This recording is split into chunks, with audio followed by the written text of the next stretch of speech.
العطر ده مش لأي بنت، العطر ده للبنت اللي بتدخل مكان وبتتلاحظ فورا. البراند اسمه كانزايت، فخلينا نشوف العطر مع بعض.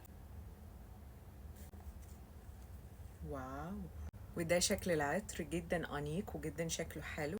أهم حاجة إن هو في حجر الروبي. واو، اوه ريحته حلوة قوي. العطر ريحته كلها أنوثة، وأنوثة ضاغية كمان. المكونات اللي موجودة في العطر هي التوب نوتس، إيطاليان برجموت والجينجر والليتشي. هارد نوتس في البيوني وفي الكوكوا فلاور في التركيش روز. في البيز نوت في الباتشولي. عشان كده ريحة العطر روعة روعة روعة وكلها أنوثة. اتحبيت بنات لو حابين حاجة فيها جراءة وفيها قوة وفي نفس الوقت فيها نعومة، فهو بالانس ما بين الاتنين. يبقى مفيش غير عطر بيور روبي انرجي من براند اسمه كانزايت. كل التفاصيل في الديسكريبشن عشان تقدروا تطلبوا منهم. قولولي اي عطر جربتوه من براند كانزايت.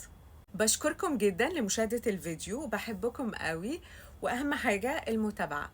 يلا باي.